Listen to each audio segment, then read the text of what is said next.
engineering, is there something that isn't, I guess, or is there an opposite? Or because I know organic tries to not be that, but I think at the end of the day, everything is genetically engineered to some capacity or modified if it's something that we're still using today, and the intentions behind that are typically positive, or for the betterment of that product. Maybe I don't know. Is there something that's clearly opposite of it to you? Like, or is it? No, no. Everything has been, bent to reshape for for humans use and betterment of plants and animals, right? Mm-hmm. So we've been at it for a long time, really since Moses came off the mountain, and he's like, you know what, we got to milk some bloody camels, and except they're too freaking wild, and they kick your teeth out. And he's like, well, we got to do something about it. So they start selecting for more docile female camels. And have you ever tried to milk a camel? I haven't. I have not. Have you? Well, I have, How'd it in go? Jordan, and it's a hell of a it's kind of a rodeo. In fact, the way they get them because they won't let their milk down, and the only way you can get the milk out of them, which they covet, in the Middle East, it's very valuable, and it's has immunotherapeutic benefits to camel milk that they really believe in, and I think there is some data to support it. But anyway, I digress. But when they go to milk these camels, they got to have a calf on them, and then they have an apron over the udder so that the calf can't drink all the milk, because otherwise the household, you don't get any milk. And so they keep this canvas over her udder, and then they let the calf, they release that like an apron, and then the calf is hungry and it jumps in there to drink. And then while the calf's drinking, then the camel cow, she lets down her milk. She gets the oxytocin stimulation, and bam, down comes the milk. And then they quick run in there with a pot and sneak under there and grab hold of the other teat and milk, and quick milk that the other teat that the calf's not on to get it out of the camel. Wow. So you latch on to the other one. Yeah, while the calf is right, there. right. So anyway, my point is, it would be a pretty dangerous enterprise. It's already kind of athletic enough, dexterous enough to do it. But anyway, so we've domesticated stuff for thousands of years. We started farming in Turkey. They believe Turkey is the origin of it. Certainly in Mesopotamia and and in maybe Egypt, right? The Euphrates and the Nile basins, right? And so 10,000, 12,000 years ago. And since then, we've been selecting, plants and animals, putting pressure on them to make them more docile, to make them fatter, to grow faster, to make them more herd-like so they don't all run away in the night, and same with wheat or cereal grains. They've been selecting from it was called the Fertile Crescent. That's where all these cereals came from. And, for them to hang on to seeds, like people wouldn't even know. Some of these plants, cereal grains, these food grains, we put such selection pressure on them as humans for thousands of years that they won't even release their seeds naturally anymore. They won't drop to the ground. They hang on to them so tightly because we've selected for them so that through all the storms, and the winds, that we don't lose those seeds onto the ground to rot. And so there's a good example of how, we've been at it for thousands of years. And then, so that's one piece of genetic pressure that we put on plants and animals that are useful to us. Pigeons even, you go to Egypt and they still have them on the farms, these huge pigeon coops where you have thousands of pigeons there they sort of farm them symbiotically or synergistically with the cattle. So the pigeons can work through the cattle manure, pick out the grain that's in there, and then, but they've selected these pigeons as examples so they don't fly away to like up to Sweden or something. They want them to stay around and come back every night to the farm. And then they harvest them. They reach into these big clay nests that they build for them. It looks like a pyramid full of holes, and each pigeon has a roost inside them. And then when it's time to have, when you want to harvest some pigeons for market or for meals, you just reach in and grab one. But anyway, another example of it. How about the ones that maybe aren't even intentionally domesticated or genetically modified would be like pigs have a fascinating domestication story, right? Didn't they kind of right. follow along with a little bit of nomadic groups and would live off of the waste of these groups, and naturally the ones that learned to follow closer ended up doing better and then kind of self-domesticated themselves alongside humans. Yeah. Is that Where was that? Well, I think that's is it Rome? Is that where it started? I know the book The Lesser Beasts talk about it, but I don't remember where it was actually Lesser originated. Beasts. Seems like everything started in Africa, North Africa or the Fertile Crescent. And pigs, like they in that book, Lesser Beasts, it's really a good book. You've read it, but they found traces, huge mounds of pig bones, at the pyramid sites in Giza in Egypt. So when they were building the pyramids, apparently the workers were consuming pigs there, and so I'm not sure where I don't even know exactly where the first origin of the wild pig comes from. But yeah, I don't actually think it is the Romans. I think they were actually known for not eating them right away. Well, the Romans really loved them. Like they took it to be like the Chinese today. Pig is everything to the Chinese. It's their number one food, protein source, and it's the thing they covet and love the most. It really is like a national security issue, supplying them with pork. That's why they're having such terrible trouble with this African swine fever. It's really a political. It's a political and economical, but more political. Like if they don't get pork squared away in China, they got really an unhappy population, and African swine fever has decimated their herds along with PRRS too. But so they have a strategic imperative to secure their country with pork because they love it so much. Well, the Romans loved it too. Anyway, so we put a lot of pressure on pigs, and they did domesticate themselves to humans, like you mentioned, rather than it was kind of like a co-domestication. Yeah. So they love to be around people because of scraps, and they're great. They also are, they were like up until recent times, under every Chinese house in the rural areas, there's a toilet, and the pigs live below the toilet because, as the Chinese would say, it's the richest of meat, and so they played a sanitary role too, of eating human excrement and extracting nutrients out of it, like right up to recent times, and probably still practiced in parts of China today, or Chinese populations today. But pigs have been very tied to humans, and then also sanitation with dead animals. Pigs will clean them all up and eat them all up and convert it to nutritious protein. Are there so pigs kind of?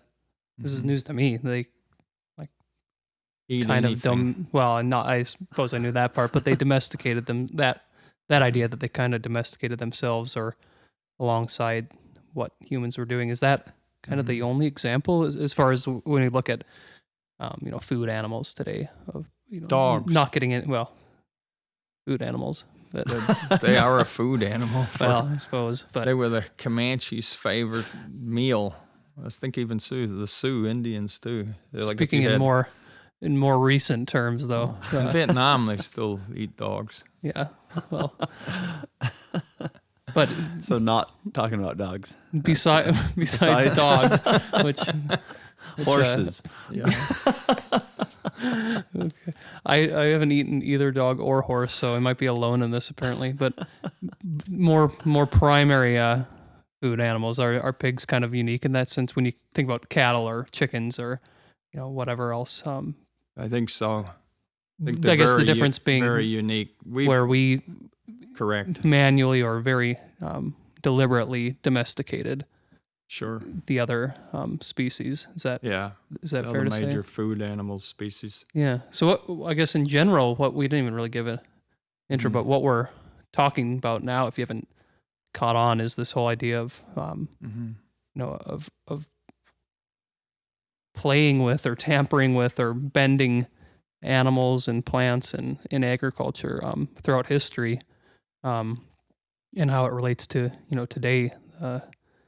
When you hear buzzwords about like GMOs or genetic engineering, I think giving a little perspective that this has been going on for a long time, ever since, like you said earlier, ever since Moses came off the mount. We've been playing with this type of thing and trying to get animals to behave in a way that's more cooperative for what we're trying to do. Yeah, and produce more, Yeah. be more prolific. I mean, all the traits we're interested in, longevity, reproductive fecundity, disease resistance, growth. We're very interested in protein, meat. So if they can grow faster and be fatter and bigger, we're interested in that. And then docility, right? We want them docile. We don't want to to turn around and get eaten by you trip over on your way back to the house and the pig eats you. So we tend to get rid of the aggressive ones. Yeah. But so these are all the sort of traits that have benefited. And then milk production, like you can't underestimate the value of milk, nutrition that it's given. I mean, and milk wasn't natural. You think about us as hunter and gatherers. We're not even born to be tolerant to milk. We have a lactose intolerance, and by the benefit of, like when we're neonates, there's some way, maybe Tommy, but we can suppress that sort of allergic reaction to lactose when we're very young, like infants being breastfed, but as a testament to our selection.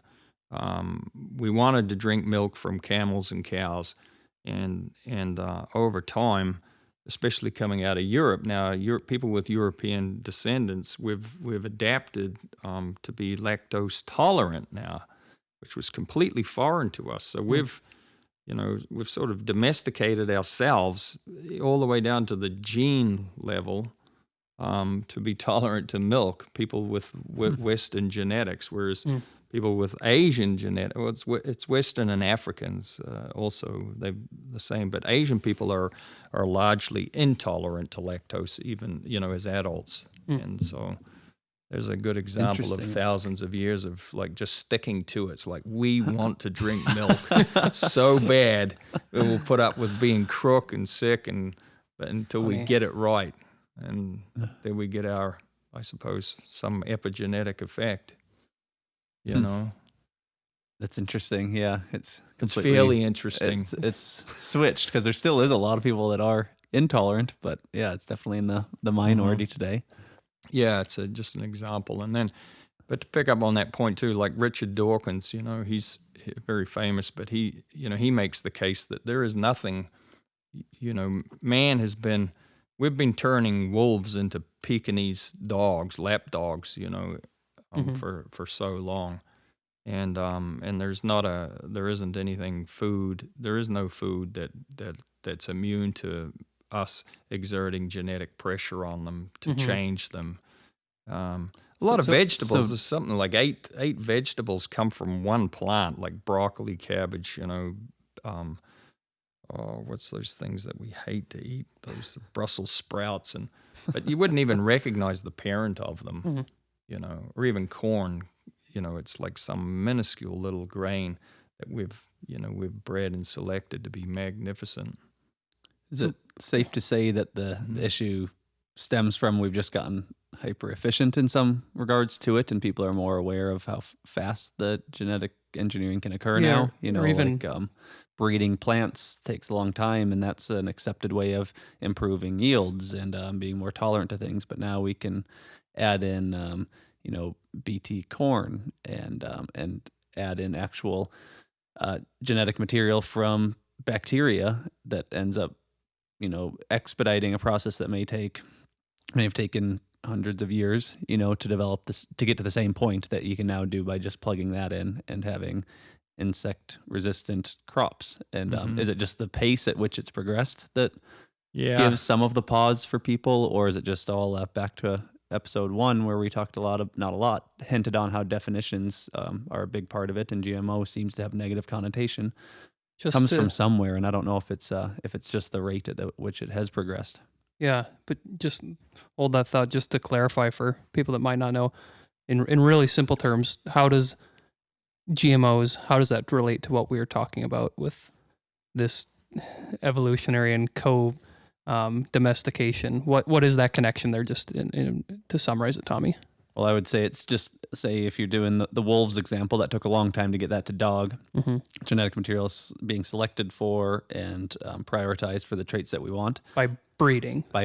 Breed this really tame wolf with this other one. And hope the offspring are a little tamer. Right. Okay. And now there's just, and you'll be able to speak better on this specific, like the technologies that go into, but genetic modified organisms today is, I think, expediting that process of manipulating the genetic material and the code to be what we want to still show the phenotypic traits of what we would like to see, what, is actually observed in the animal or the plant that we're manipulating. The end goal is just quicker to get to that. Sure. And so I think that maybe, I don't know if that's clear. No, that's great. And to clarify, most of this happens in the plant world, right? So far, the genetic modification, or are we seeing it in livestock too? Like where you actually, I suppose that gets into CRISPR and that sort of thing, but when you say GMOs, that's typically talking about plants, crops. Okay. Right. And that's part of it's good that you asked that, because part of the problem is the language again. Yes. Genetically modified organism, it's really a useless definition. It's too broad. It's very non-specific. So what we've been talking about are ancient breeding pressure and techniques by selecting. That's modifying the organism, over time. You start with a wolf and then you end up with a chihuahua. That's a lot of selective pressure. So you've modified the organism. And then another one is like ancient technology is grafting, for fruit trees. And I think even with like viticulture with grapes, but certainly with fruits, you cut this grafting is thousands of years old, where you cut off the branch, a living branch of this tree, and then you make a cut into a different tree, and then you tape it and tie it onto that so the flesh is touching the flesh, and it'll grow there, and then you get you can produce different fruits and from those grafted trees. So you're exchanging genetic information between the two, and we've been doing that for thousands of years, and it's still a good technique that's applied today. So it's kind of a progression to your point, Tommy. So we started just with selection by killing and culling unwanted traits, and ensuring the ones that we want get to survive and get to breed and procreate. Then we move to us exerting like physical introduction of genes sharing, maybe like grafting is a good one. And then we come to, like in the 60s we started, or 50s we started mutagenesis technology by using radiation to bombard seeds. So it's all been applied to plants, Jack, to your point, not animals at this point. And so this is very crude. You just bombard it with radiation and these seeds, and then you scramble their genetics, and you introduce just massive variation, and then you just hope that if you plant, 1,000 seeds that have all been scrambled by radiation, this is really blunt trauma. This is just hitting it with a hammer, a radioactive hammer. And seeing what the hell shakes out, and but out of that massive forced variation, you do get a couple of winners, and then we take them and then we further breed them. So that's what we've been doing. So that's really crude, but we've been at it, and people didn't sort of mind that too much. Even the greenies today, they're not really aware of it, and they think that all of that mutagenicity forced by radiation is sort of they're not aware of it. But now we're down to fine tuning using very high precision things like what's called talons technology and CRISPR, where we can use, gene editing very specifically. So it's been a trajectory, you know, um, and Would a and it will continue. would a maybe a well-known, well, at least well-known to us, maybe Mhm. probably because you've talked about it, example be the golden rice. Yeah. Is that right? Golden rice? And that's Golden rice, yeah. um, but an example of Yeah. inserting a what is that? Explain golden rice. Oh, golden rice is they took, the 20 years ago, but they wanted to introduce, the goal was to prevent blindness in the underdeveloped world. Children, there's, millions of young children are affected and go blind every year from vitamin A deficiency. And the precursor to vitamin A is something called beta carotene. A lot of these children die too. I don't know the numbers, but tens of thousands of, maybe hundreds of thousands die from vitamin A deficiency. It's so cruel. And but their staple of their diet is rice, and rice is white, and it doesn't have any beta carotene in it. Carotene is a carotenoid, which gives it the orange-yellow color. And anyway, these great researchers, Switzerland and German, two guys, they biofortified rice by inserting, breeding in. I think they took it from dandelions, the flower on their lawn that you try and hit with Roundup or 2,4-D to get rid of it. But that orange in dandelions is carotene, that pigment. Same in butter, carotene. And or in oranges or carrots. Anyway, they took the gene that gives the carotene gene from dandelions and inserted it into rice, and then were able to breed it. And so it's incorporated, and you end up with this beautiful golden rice that's vitamin A, or for all intents and purposes, vitamin A fortified.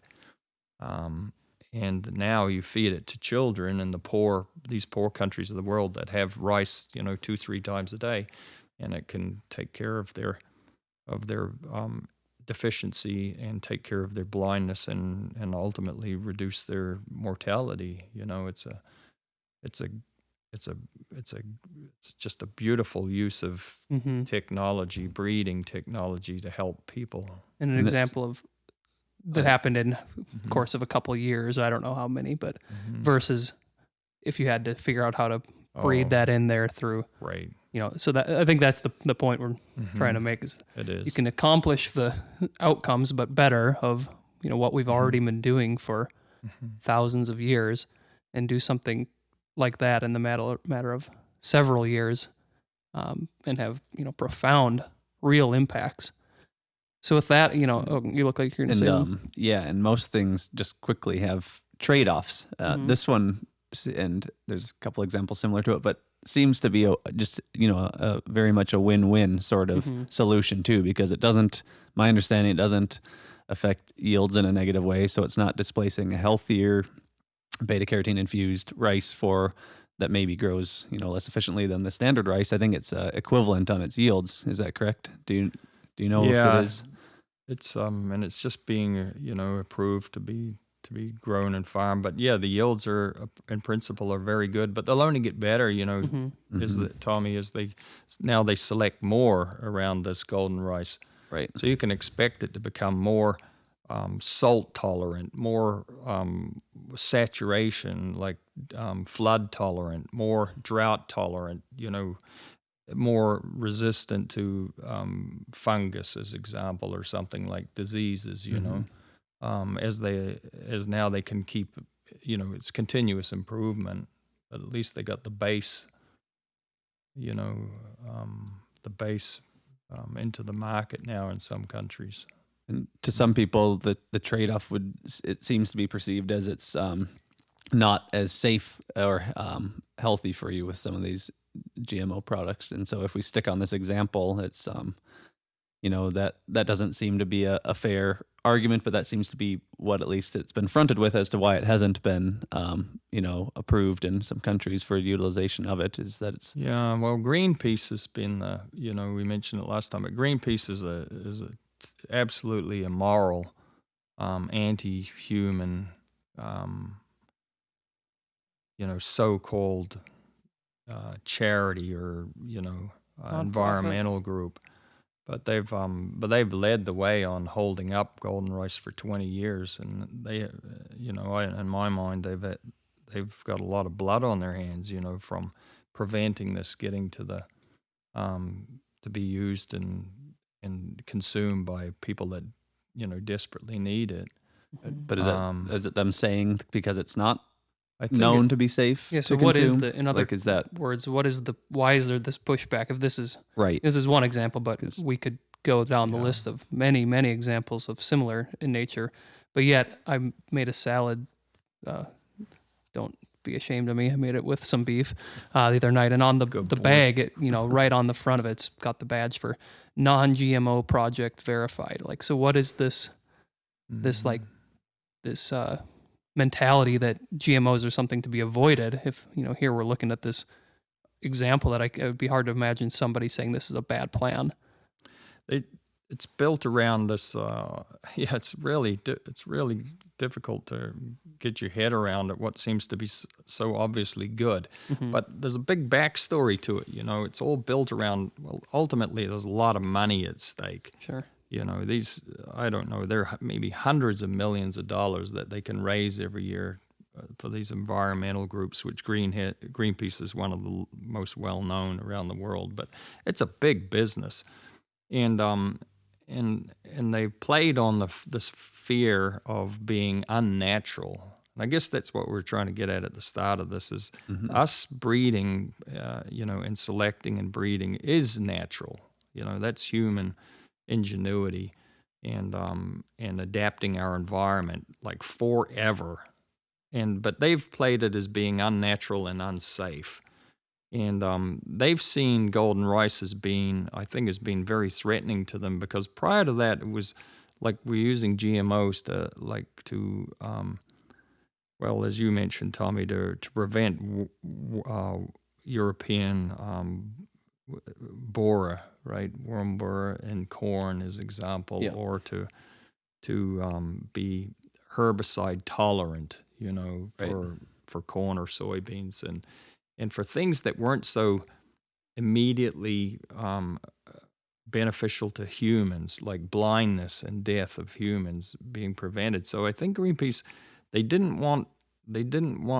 probably saw the approval of golden rice as being like the opening of the doors to like having mass adoption of GMO, like with goodwill.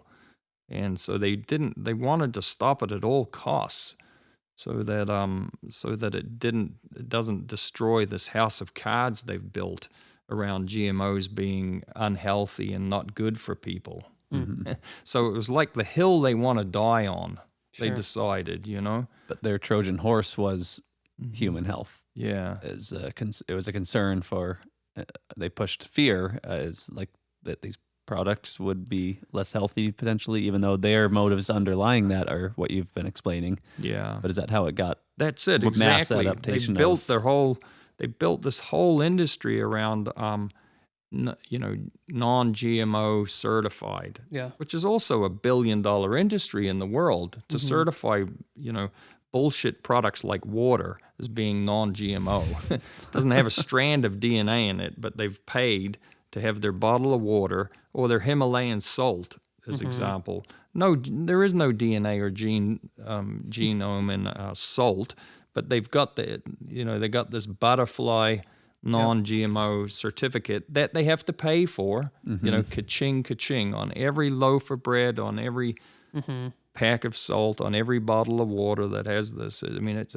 a big filthy business that they built it up on fear that anything with GMOs is unnatural.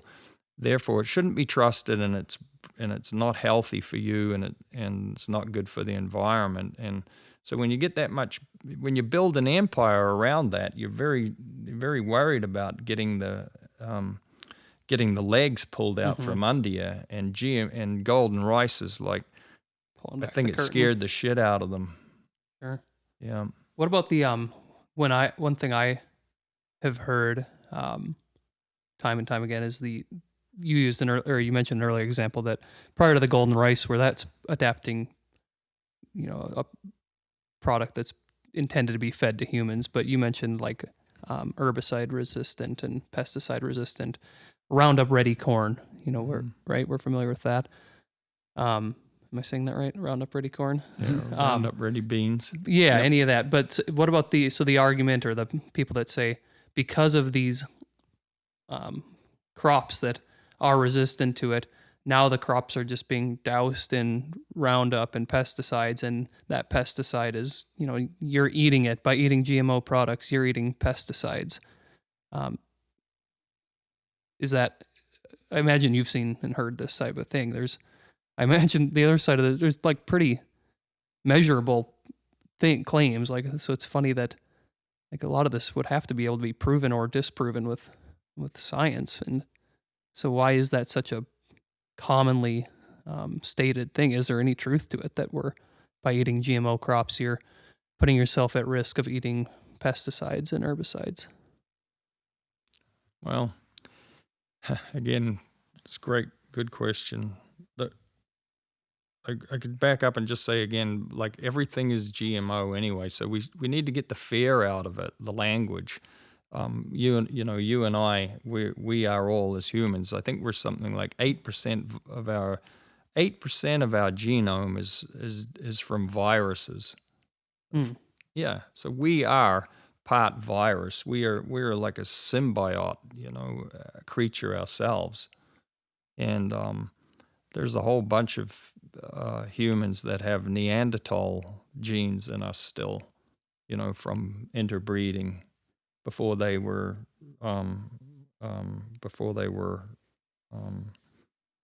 went the way of the dinosaurs, I guess.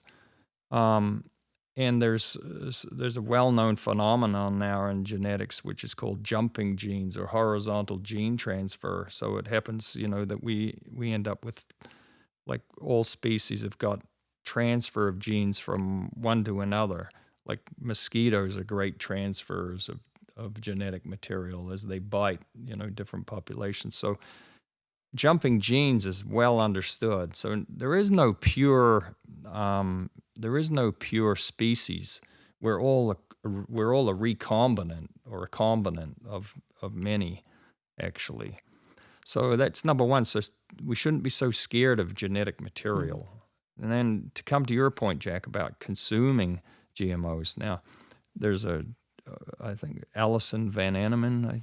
If I apologize, Alison, if I'm saying your name wrong, but she's I very much like her work out of UC Davis. But she published like what's called the trillion meal study.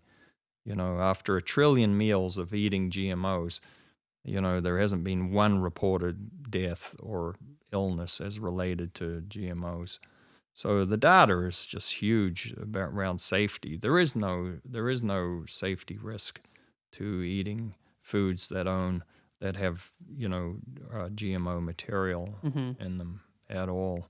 And the other thing to think about is if you ate a corn that has BT corn, which almost all corn is now. What is BT corn? BT corn has got Tommy mentioned it before. Yeah, maybe you can explain that one, Tommy. It's pretty cool. The BT stands for the bacteria. The name of it, I can't remember how to pronounce it. I think Bacillus thuringiensis or something like that. Yep, something like that. But so BT corn is that European worm that I can't remember the specific name of that either. But it's able to. What it's an do you know? Yeah, I know it's called Ask BT. them about cows. Yeah. Yeah. But it's corn insect borer. resistant. Sure. Basically. So BT corn is resistant to this specific So insect. the BT is this microbe or the bacteria is able to produce protein that is really, really quickly toxic to the worm, the corn worm that is the main issue for detrimental loss on crops. And so it's infused into, well, not infused, but it's, GMO product of corn and soybean, and those would be the main two I think that are BT today. And it basically once the worm consumes some of that plant, it will, its gut walls basically cave in, I think, and it dies really quickly. And so it kind of is it So it's its own limits defense mechanism. Yes, That's and so it limits the use of insecticides because Sure. it's basically a built-in protectant. Sure. So that's something people might be surprised to hear, because what I had just said is that I think there's a population out there that thinks that GMO means that we're just dousing everything in chemicals because it's not going to kill it's resistant. So just cover the field in Roundup. But you just said that this is an example of being insect resistant naturally, without the use of chemicals that actually would obviously limit the need to spray fields and that sort of type of preventative measures. Yeah, it does. It eliminates your need to spray it for the, corn borer, because we impregnate the corn genetic with its own insecticide that we borrowed, we took from these bacteria, and so it's very clever, and it's very good for the environment, like to your point, and it reduces costs for the farmer, pesticide use, and it also in fuel use, and it increases yields tremendously. So now we can use less land to grow more and more food security, and then it also has the benefit of being obviously more resistant, but you can rely on it more to have better yields than more predictable year over year. Yeah, it moves the needle, on actual, like it's not saving. It's not 1% or 2% less insecticide use. It's something quantifiable. It might be 20%, maybe even higher than that. I can't remember the paper. I was just looking at it that has a number there, but it's quite significant. So I think that's probably it's a not known or underappreciated upside to it is the insecticide sparing that it offers. Yeah, so it's kind of news or a good reminder to me, and potentially news. Like I've never really thought of it from that angle. It's and the other thing to remember too is because we don't want to conflate the two things, but one is like the use of pesticides to control pests, and then herbicides to control weeds. They're both chemicals with different targets. One is to target organisms that are pests to us, destroying our crops, and fungicides are another to attack the rusts and the fungus that destroy our crops. And the third would be the herbicides, which destroy the weeds that are competing with our crops for nutrients and moisture. And so when you think about it like that, it's like we're doing everything we can to improve the food security by using these tools without any safety, without safety concerns, meaning that all of these are well proven. Anything that makes it to the market in terms of a fungicide or a herbicide or a pesticide is it has to undergo unbelievably rigorous, testing for toxicity and what they call like LD50s, lethal dose 50. And so they're very well understood compounds and are extremely safe. And yet the benefits are just like, the benefits are so staggering that we've become so complacent about them. But if you've got to compete with weeds, you're going to lose half your moisture. Your rainfall goes to the weeds. They'll strangle out your crops. They'll suffocate. And then you got yield problems. And then even when you try to harvest, you've got a mess of weed and target crop, and now you lose more. So it's a disaster. And then how are you going to control weeds? Like we're going to go back to Mesopotamia and hand the women all a hoe and a shovel and have them walk up and down the crop and dig up the weeds? Is that what we're going to go back to? Or we're going to mechanically, like the organic farmers say, we got to cultivate, by hand to control weeds. Well, that's not perfect either. You have to let the weeds grow so they suck up a lot of moisture and nutrients, and then you go in there and you till the land. So now you lose moisture, and you release more carbon, and Soil. and if you're going to use and topsoil erosion, and then if you're going to use machines to do it, well, now you're burning more diesel. And So that's an important point, I think, right there is the soil effect too that people are talking about a lot is the carbon sequestration effect of soil, and this no-till is now very common and promoted, and that's in large part due to being able to use these Roundup Ready crops where you can you can rely on that to take care of a lot of the weed load, whereas tilling would typically have been to turn over the weeds and push them back under, and some of the pests refresh it to get less competition for when the crop's actually planted. Okay, now you've got this GMO product that's the glyphosate resistant crops that are able to now grow and be sprayed the Roundup Ready or Roundup on it, and you then can leave the soil more intact, and that's better from an environment standpoint too. And so I think it's the positive outcomes, that it's not exponential, but it's something where there's more unintended even positive outcomes from it that don't even really get thought about when it's talked about.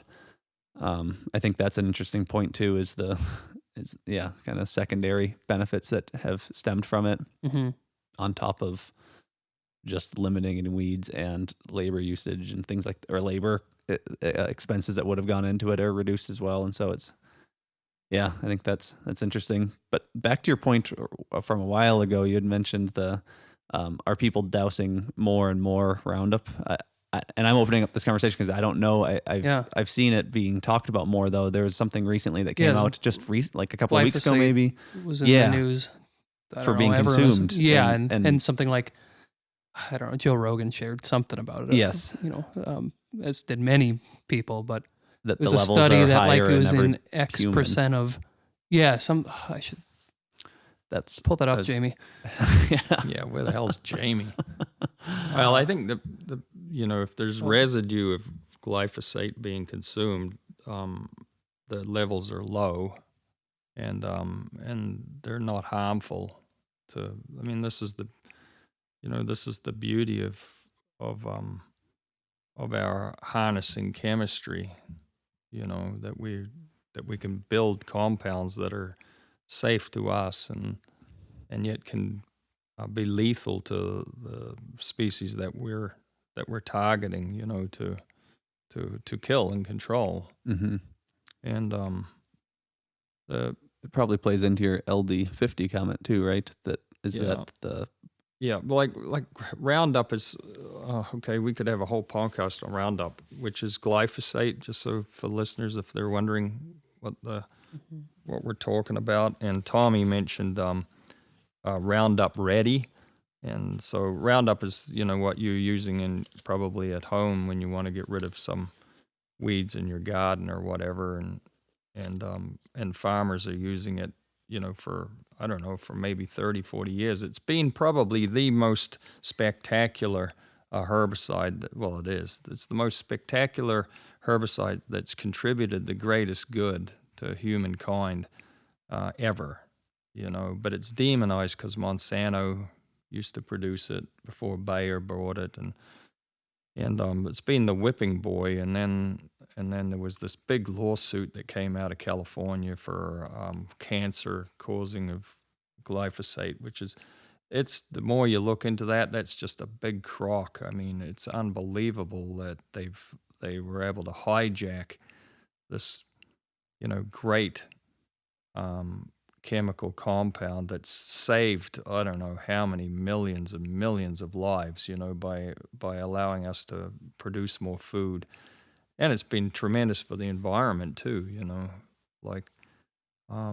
allowing us to farm less acres and get more crop and leave more land for nature and for the environment. So it's a real travesty on it. The other thing about pesticides, they're so demonized, but you have to remember that every bite of food, every plant that you've ever eaten, when you eat an apple or a tomato or a banana, or you take the peel off the banana, but plants are loaded with pesticides.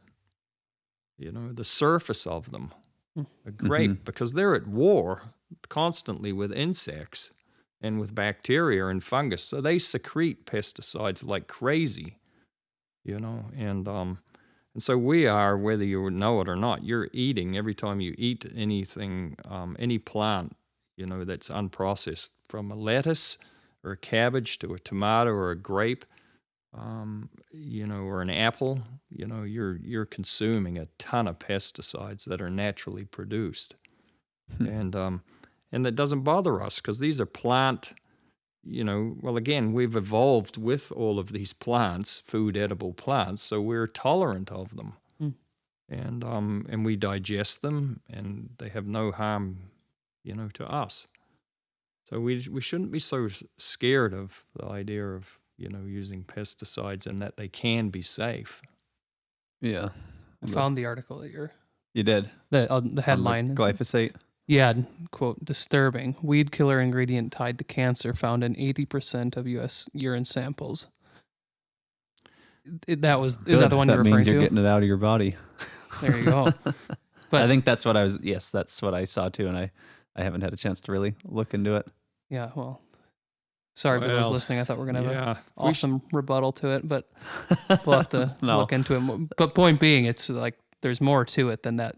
People see that headline. This is so sensational. Should have been thrown out. This is the IARC. It's a UN government. It's a part of the UN, and they have a mission to try and demonize Roundup and get rid of it. And maybe it's related to the UN. Not wanting to use, progressive technology in food production or whatever, but there's sort of a mission behind it. So they developed this committee to look into, and the Genetic Literacy Project, that's someone who we follow, I think you follow too, you should check it out there. They've written series of investigative documented articles about this cancer research that they went on, this cancer lawsuit and the positing that Roundup causes cancer. Well, every agency of the world of any repute, the FDA, the EU scientific committees, the Australia, New Zealand governments all around the world have all looked at Roundup or glyphosate safety, toxicity data in genomutagenicity data and found it's perfectly safe. Well, Paracelsus, or who is the Roman Greek, who's the father of medicine, he said the dose is in the poison is in the dose. So of course, if water is toxic at some point, or bananas are toxic at some point. Especially if you eat the peels. Yeah, especially if you eat the peels. Have you seen the side note, the vegan cooking tutorials of how to make banana peel bacon? No, wash your mouth out. I have seen that. Sean Baker, shout out. I think he's the one who shared that. But are they strong enough to even peel a banana? I didn't see him peel it. It might have come pre-peeled. But just isn't that ironic that that's what we're talking about is the most toxic, and here they are trying to turn it into bacon. Yeah. But I digress. What were we? I couldn't resist. It was so absurd. The bottom line is this International Agency for Research on Cancer. It's called the IARC. It's a crock. That's the bottom line. That's the bottom line. It's so bad that they even had data that was that proved it was contrary to their conclusion that and they did all their work in rodents. They didn't do it in humans. Anyway, they sat on data that proved that glyphosate, didn't cause cancer. In fact, there was some work that showed that it had a protective effect. But see, they cherry picked the data, and then one of the lead author who was on this committee actually did a study to prove that glyphosate was safe, and he buried the study for 2 years. Didn't publish it, and so it's very dubious, the whole thing. And then when the court awarded a $2 billion fine lawsuit award to a couple in California for non-Hodgkin's lymphoma, $2 billion. So it's a huge judgment. And in that court proceeding, they wouldn't even allow the admission of exculpatory data. Exculpatory meaning that would clear, glyphosate of any wrongdoing. Let's say they wouldn't allow it in this court. Some radical, judge or whatever. Anyway. You just have to trust me on this. You can go do your own look at it. Genetic Literacy Project. Sure. Go check it out. It's a travesty what they've done to this amazingly safe product. And they did the same thing early on with, it's called the Seralini study, where they tried to prove that GMOs cause cancer. So it's kind of playing off the same old hymn book. And that was done in France by Seralini. And that was another hoax thing or another setup where they tried to feed GMO foods to rats and caused all these cancers. It's since been rejected from journals because they found out it was so shoddy, and so the bias was, like it was baked in.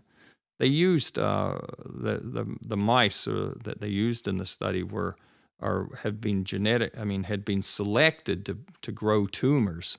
Nice. And so now they raised these mice and they got tumors, and they said that this is caused by Job done. GMOs. It's truly, Seralini, look that up as well while you're at it. Yeah, that goes against any scientific method. It has the end goal in mind while conducting the study. Isn't also, just to zoom out, get a little perspective on this. Let's say that even if these glyphosate, if it did cause cancer, the levels at which, like, setting aside all the data, just for the sake of the argument, let's say it does cause cancer, and what is it? The tiny percent of people that get cancer. It's forgetting we're not even looking at the bigger picture, and that's not even the case. But the bigger picture, that what is the benefit that it's bringing, like in like right, the cost trade-off benefit. And again, this isn't saying that it is causing cancer, but even if it was causing it in like really, really a small amount of cases, the upside of it. Yeah, right. So that's what in other words, it's not like people are fighting or we're trying to kind of bring light to something that has a trivial impact on the world, or on populations. It's like, if it was kind of a 1-to-1 thing of like one person gets to eat and the other gets cancer, then it's... Well, that's right. It's the precautionary principle. There's several things at play. I think they want the judgment to be like, so they can do what they did on Joe Rogan's show. They can say weed killer. Notice weed killer, not human killer, but weed killer found in human urine. And so be scared, and be scared that you're going to get cancer. I mean, it's so bad. But they want to, it's just glyphosate or Roundup is convenient now, but the next will be the next herbicide, the next insecticide. This is the goal, is to remove all technologies and get us back to some so-called natural food production, which doesn't exist, as we tried to explain at the start of the show, this discussion. Who's big question, but who's they? When we're saying is the ENGO, environmental, organic. It's these groups of people that have incorporated this belief system into be, a big part of their life.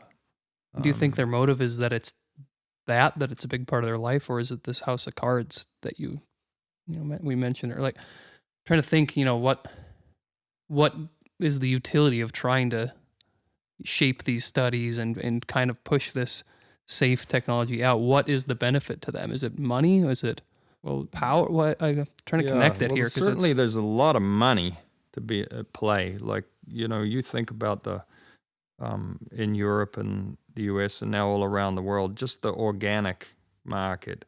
You could conservatively say you go into a grocery store, it's 40% more you pay for anything organic. Like, it's big business. And after paying your mortgage, like, food is like your second biggest expense for like people of the world. Or it's in the top 2 or 3 expenses that you'll ever have. as your food. So there's billions of dollars at play to keep this going.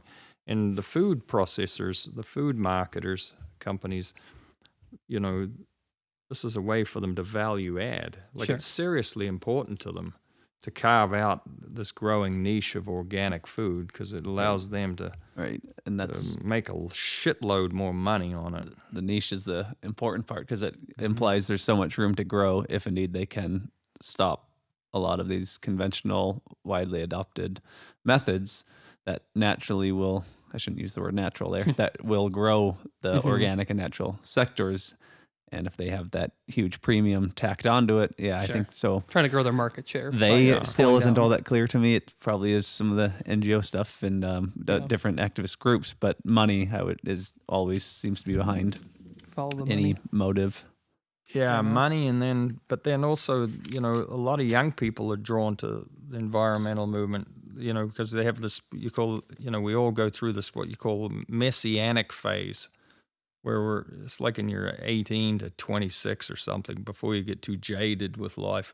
But you have this messianic, I'm going to save the world. Like it's a true epiphenomenon that people go through. That's why you see a lot of people, young people, gravitate. They're desperately searching for something meaningful.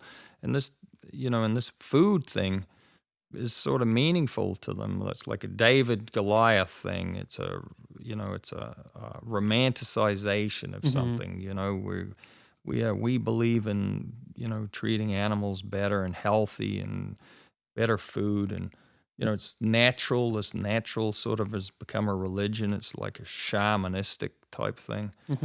Along that same line of thinking, it almost always equals more environmentally friendly to them too. Yeah, right. It's and tied up that's in where that. a lot of the argument can fall apart too. I don't know if we want to divert into that at all or not on this Yeah, one. well, but the that's, greatest irony is to farm organically, is the worst thing you can do for the environment. That's the terrible irony. It takes more land, you grow less, so you raise food prices as well, so the poor suffer. But you can't grow shit, so now you got to farm twice as much to get half as much. So now you're taking land away from the butterflies and the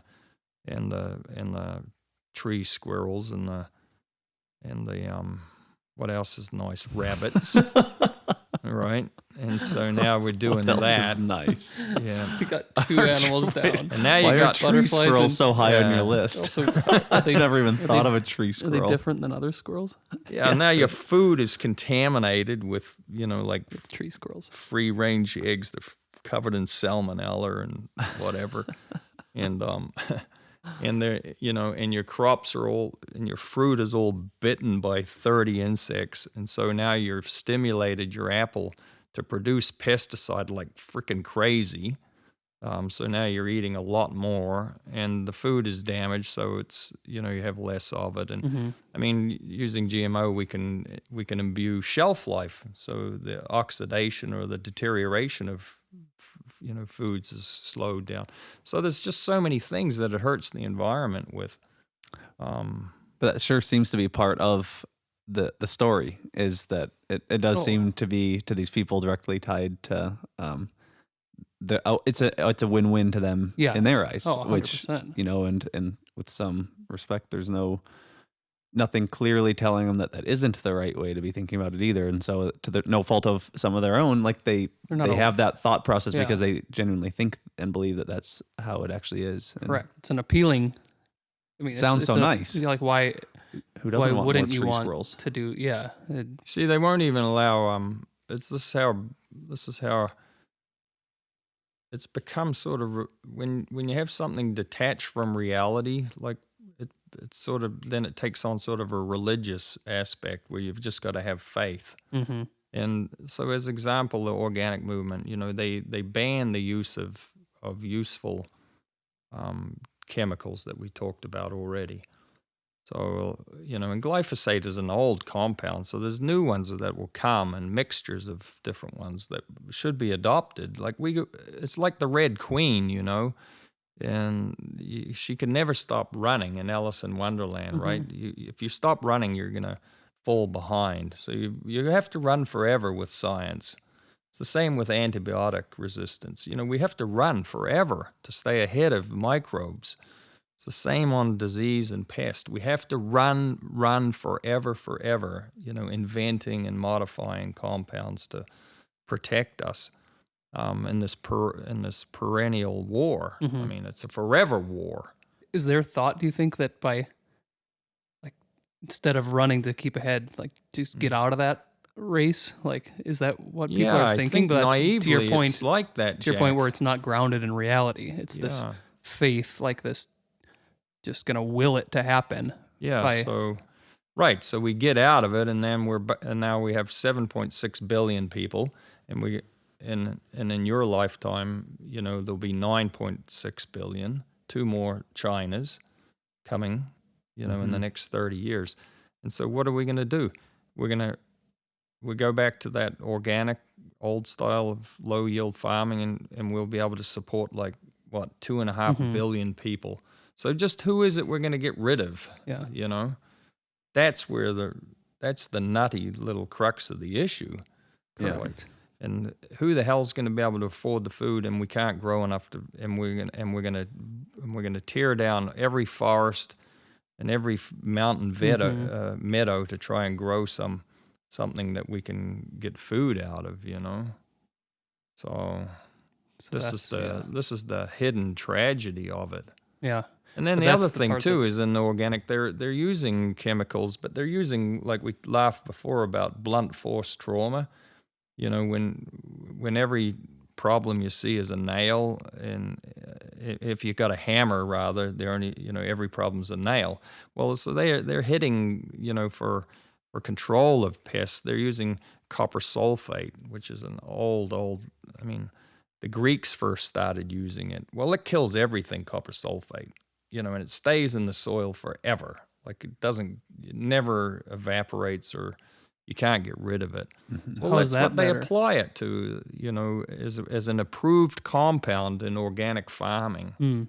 So they're very naughty what they allow, and they don't talk about it though. And then they allow BT, that bacterial spray bacterial compound that kills the corn borer. They spray crops they're allowed to with BT. On one hand, they say, "Oh, you can't eat a crop because it's got BT inserted into the genetics," but then they can spray the hell out of the crop with that, So it's very ambiguous. And then it's supposed to be organic, but you're not allowed to feed, many organic compounds like organic minerals. You're not allowed to feed, but you can feed inorganic minerals. So it's very. It's very mixed up and confused. There is no good rationale to it, other than at the heart there's an ideology that sort of got hijacked.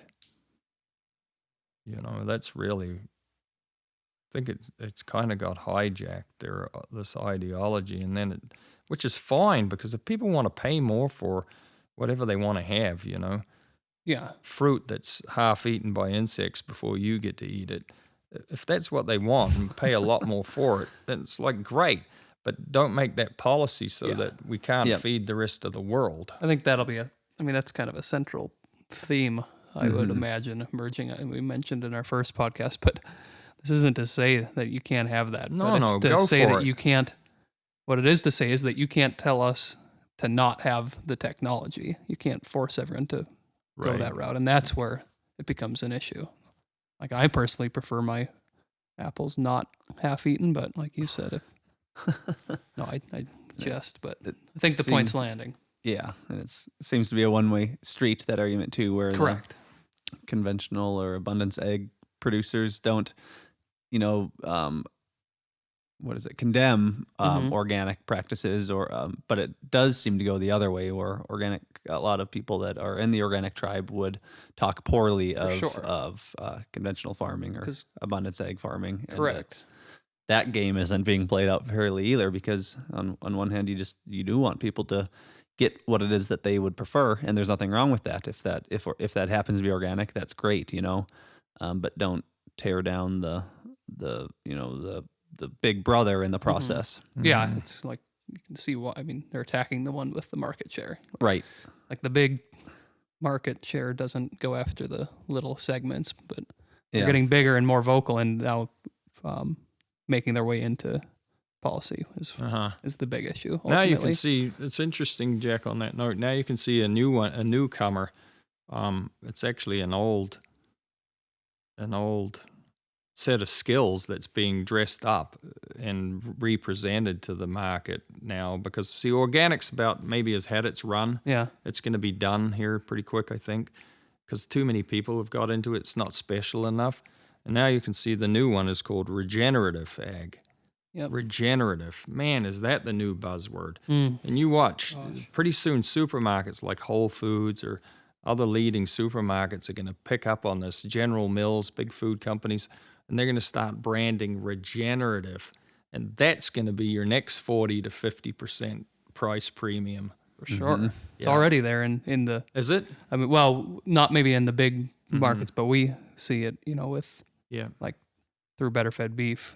When the people, on the cattle side. Yeah, on the on the cattle side for sure. On the beef, I mean, it's a lot more of these independent private labels and brands, but I mean, regenerative is like pretty quick. You're going to have a regenerative label for sure that people have to pay to put on their products. It's going to happen. You watch. The money is going to be like irresistible. They're going to follow the non-NGO, non-GMO butterfly thing. Guarantee it. That's where it'll want to go. Maybe we should give a quick 20, 30 second explanation on what regenerative, what does that actually mean for... Well, it probably means, 30 different things to 30 different people. Yeah, that's probably the only reason it's not they can't agree on what the hell it is.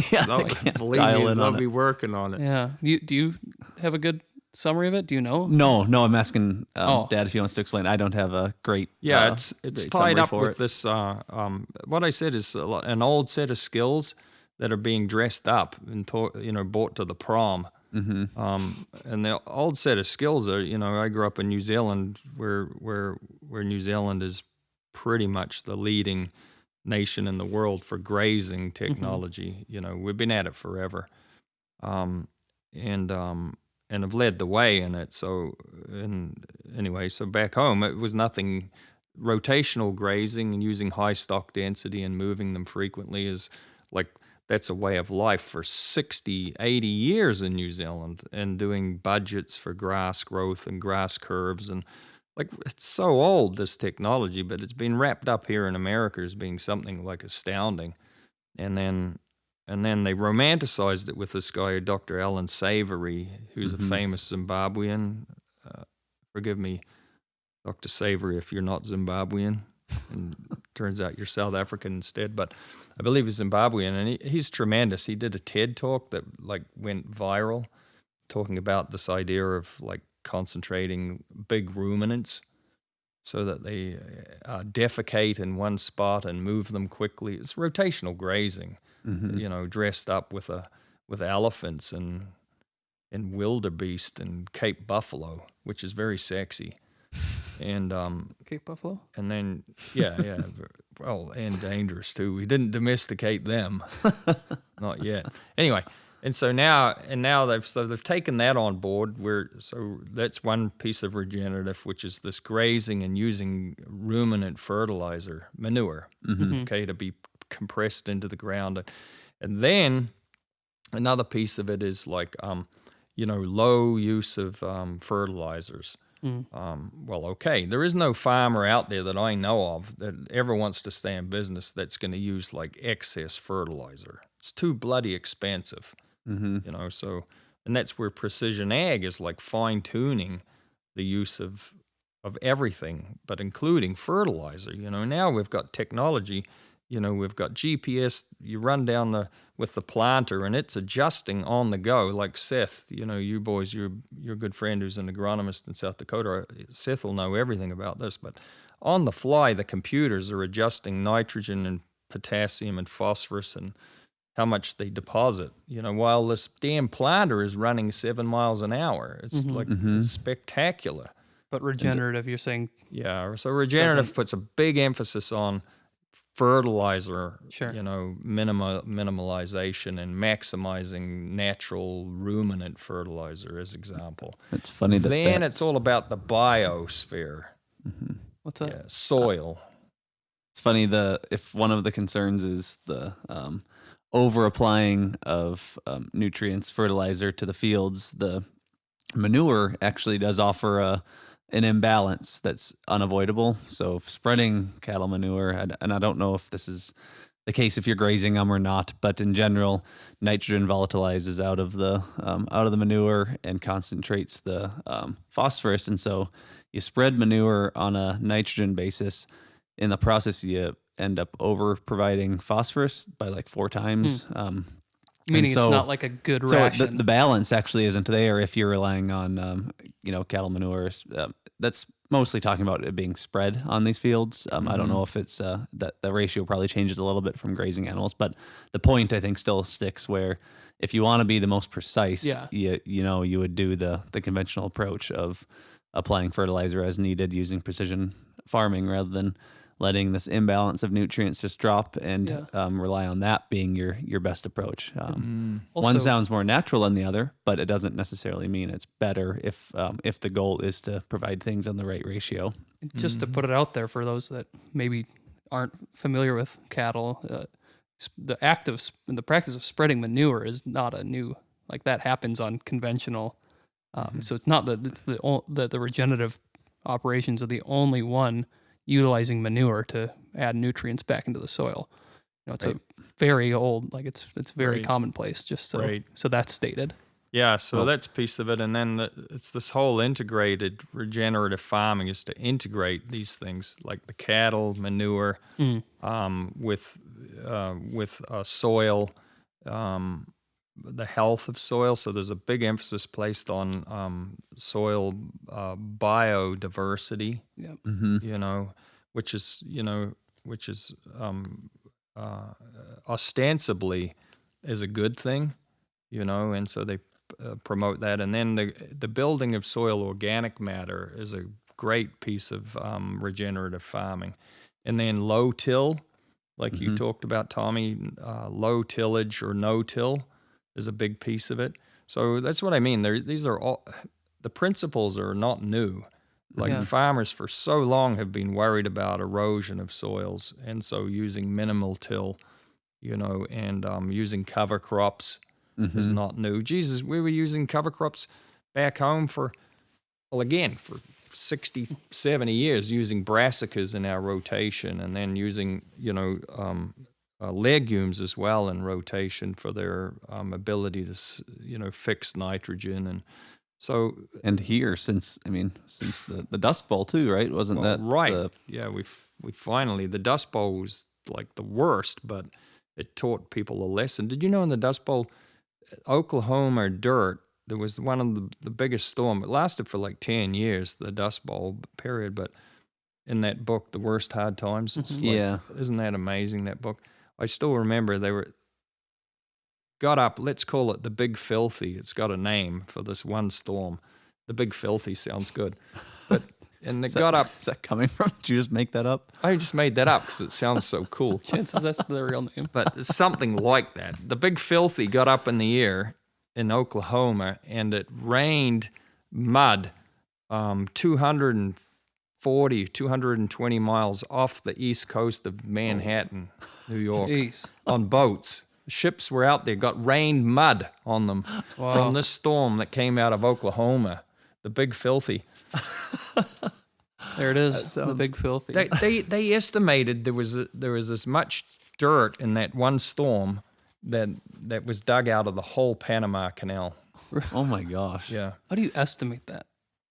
that's where you need Lex Fridman.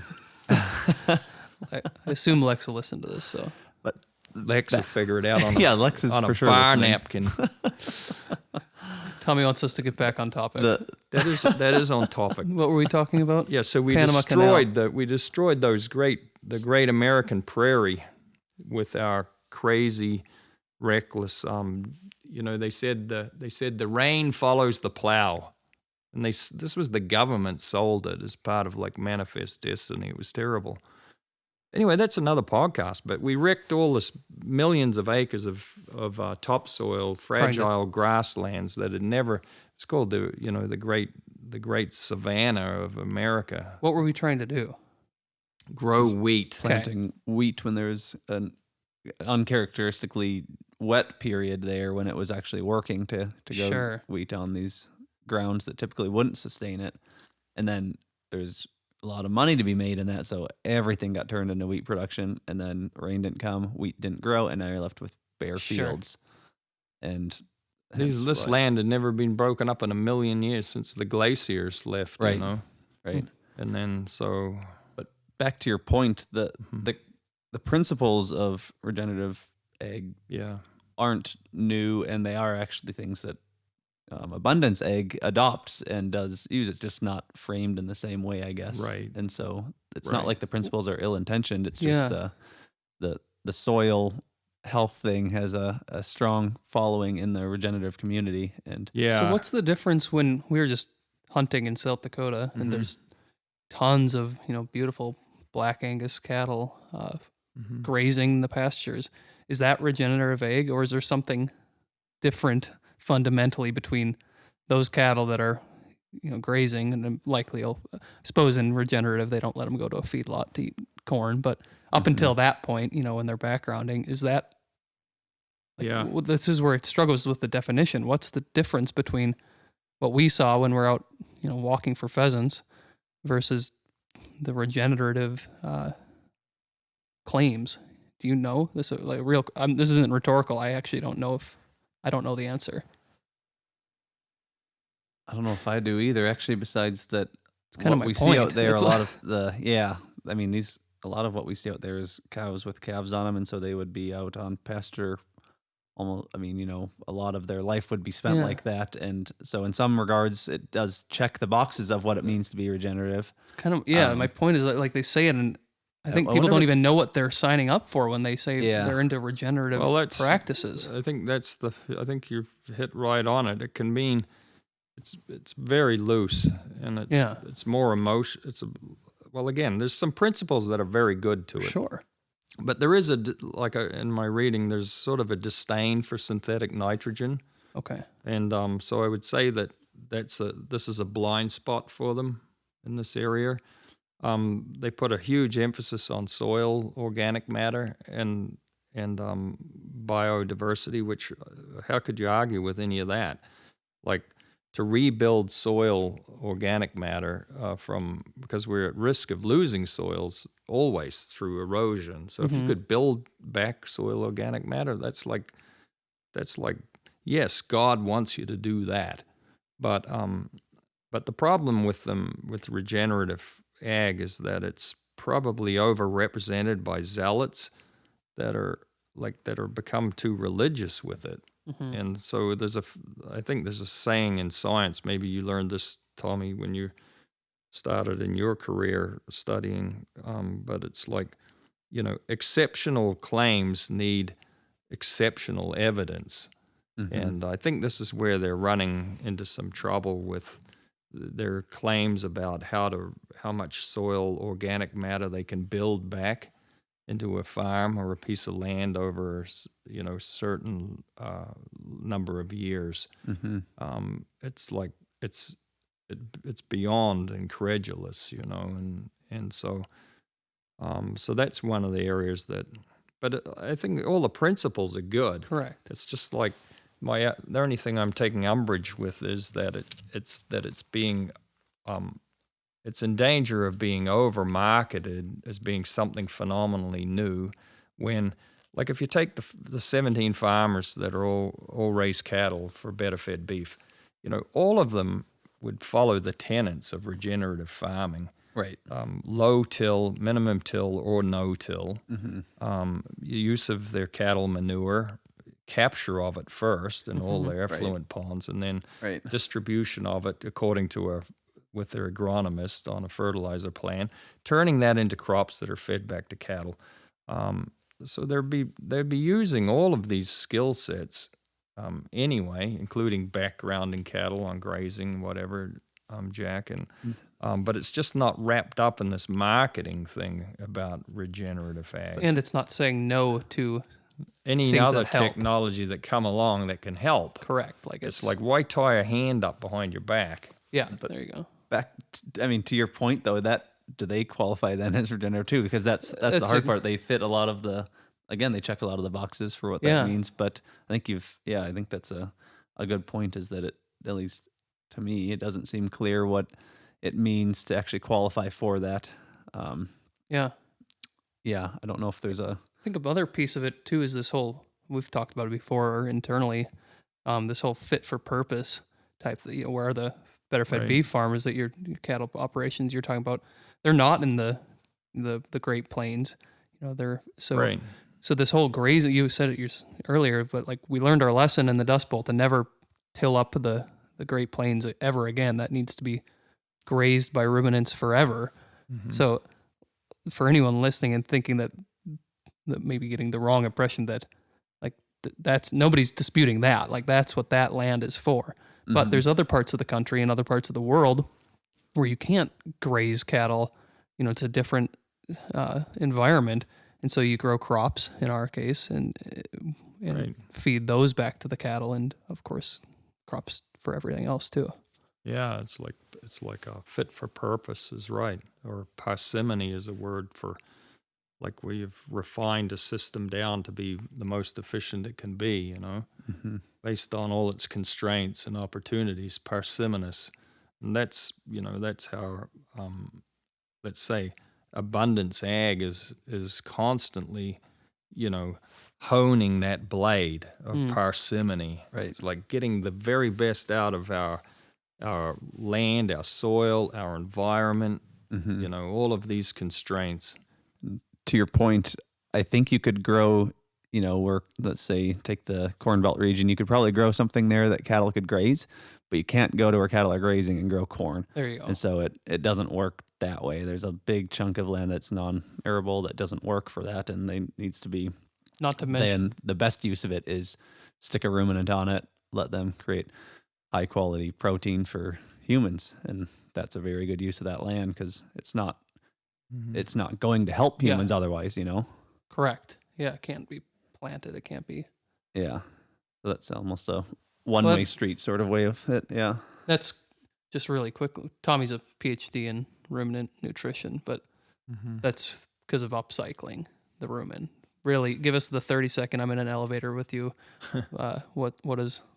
Why can cattle graze that and we can't plant things? What do you mean by that? Yeah. So ruminant, they're incredible because they can take low quality protein sources or feedstuffs in general and create high quality amino acid complexes that turn into proteins for, and then if we consume that, we're getting a protein that like matches meat. our requirements quite high. Yeah, the meat is really highly nutritious and it matches our amino acid requirements quite nicely. Sure. They So- have bugs in their stomach in the rumen. The ruminant has 4 stomachs. The first stomach is the rumen. That one has all the bugs, the microbes, the bacteria, the fungi that can break down the things that we can't. So fiber, cellulose is the most abundant organic compound on Earth. We can't digest that. We can't get nutrients out of that. Feed it to cattle. They can extract the nutrients, put that into their tissue. We eat their tissue. Now we get value out of the cellulose. It has to pass through a ruminant first. Sure. And so that's why they can make use of that land and we can't. So instead of us trying to graze that whatever grows there, the cattle do it and we eat the ribeyes. So That's like a win-win. beautiful arrangement. Like who can argue with that? Yeah. Yeah. No, There's that's a helpful. cool That story is- to be told it's there, though. With It's needed. It's That's necessary the to miracle understand of that. ruminants. yes, That it's not just either or. Like Yep. it's a completely different arrangement when you insert cattle or Well, I think ruminants that's into it. that is the this is the beauty of it when the system's allowed to work by good actors, that are all free to act and trying to get better and better and better. The system develops. Is it perfect today? Is every aspect of abundance ag and intensive farming perfect? Hell no. But it's on a progression of being better and better and better. And that's what we have to keep that in mind. Mm-hmm. So if you have these, like this vast prairie of grass and forage that we can't eat, and really doesn't, as Jack said, you don't want to be growing crops on it. It's way too fragile. Then we can run these beautiful ruminants out there. They digest it, turn it into beautiful meat. We get to eat that, and then in the cattle system, then we get to move those cattle from the west to the east to here to the corn belt. Then we take advantage of our deep black soils and our ability to grow, 240 bushel corn, and then we can use that some of that beautiful grain to finish our cattle, and produce more the highest quality protein to nourish people. So we can maximize the systems, minimize land use, and also environmental impact, by the intensification of our ag system on the principle of let's grow and produce the most on the least amount of land or inputs. And that's what we're doing, and we're trying to do more and more of. And as a guiding principle, it's like there's very few propositions I would suggest that are super important in life or for human flourishing, where you can literally have your cake and eat it too. Like usually the trade-offs would be so huge. But this is one of them that we really can have our cake and eat it too. We can feed, as Norman Borlaug said, we can feed 10 billion people. Not a problem, if we're allowed to. But what he left out, or he maybe just didn't get around to writing it down, is that, we can save the environment as well. We can reduce the amount of land we're using and return more to nature while we feed more people. It's like, dang. Win. Let's get at it, right? That's right. You should have wrote that down. Yeah. Kicking himself. Yeah, right. Damn it. Oh. That may be a good place to I don't know to end on. I don't know if we got lots more to talk about, but that gives us another reason to come back, and I'd like to pick up on, there's quite a few different things here on this whole theme, to kick around even more. Maybe for next time would be fun. I think we've opened up a lot of different routes that we can go, and we were planning to tackle. Well, I guess we went into a few of them, but tackle the GMOs pretty heavily. But there's still a lot more of these misconceptions. So I think we'll dive into those in the future. But for sure, for now, thanks for listening. Gentlemen, thank you. Thanks, guys. Enjoyed it. Yes, sir.